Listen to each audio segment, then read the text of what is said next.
Campigotto family circus up here tonight. I have two major passions. I like to help people, and I really like to play games, all kinds of games. And so first and foremost, I put my efforts towards becoming a psychotherapist, and that's kind of my day job. And then I remember vividly my mom used to say, you have so many hobbies, you better get a good job to support all those hobbies, so I kind of bought a game store. But I think being good at one of these things, at one of these jobs, makes me also better at the other. The most common thing that I encounter with clients as a therapist is stress.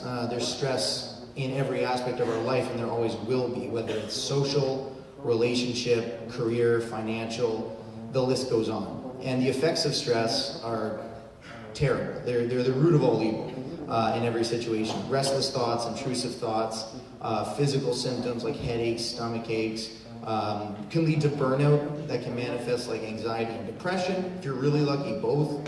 Anger issues, all kinds of stuff.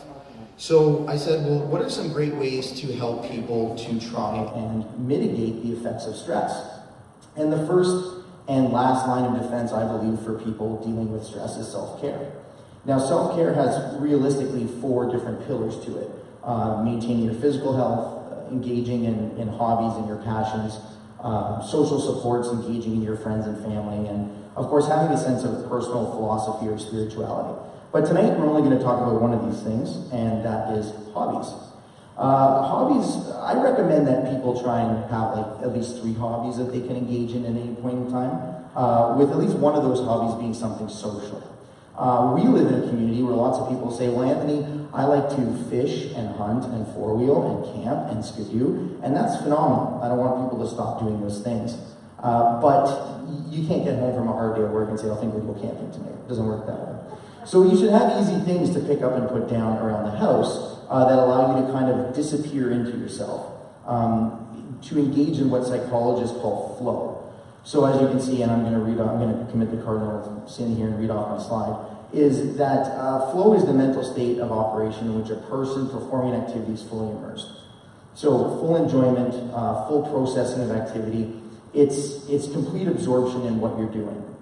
And so I really kind of believe in that, and that people should engage in that. And this is one of my favorite quotes from George Bernard Shaw, which is, we don't stop playing because we grow old. We grow old because we stop playing.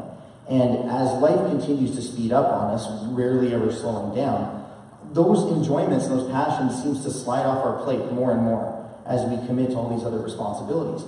But we forget that we have a responsibility to ourselves to take time to enjoy things and engage in these passions. So doing your hobbies, whatever they might be, have a variety of, you can tell I have a personal bias on my hobbies here, they have a lot of benefits outside of just being fun. They're a great way for people to get together and create social skills for themselves, learn how to interact with others, learn how to formulate ideas as a team. And far and away over that, they also allow people, in that essence of getting together, to build a community. Sometimes around a specific hobby, like again, my personal leaning towards games, and that enables people to meet friends, meet new people. Oftentimes someone will say, I don't have a good support system. I said, well, do you have hobbies? Because if you find what you like, then just find other people that like the same thing you do.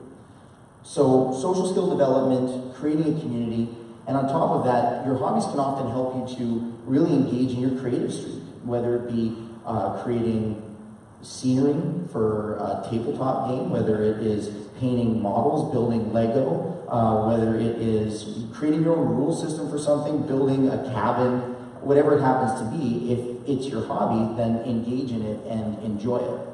So you might be sitting there saying, I don't feel like I have any hobbies, and I don't even really know where I'd start to find one. Well, then you have to ask yourself, what kind of person are you? If you can imagine a Venn diagram of 4 circles that intersect with each other. There's physical, social, mental, and creative. And you don't have to be just one of these things. You could be a lot of these things. But ultimately, that's going to help you to decide what is right for you, what you should engage in, where you should find your passions. And ultimately, if there's anything I'd like you guys to take away from what I've been saying tonight, is that if you work hard, you better make sure that you play hard. Thank you.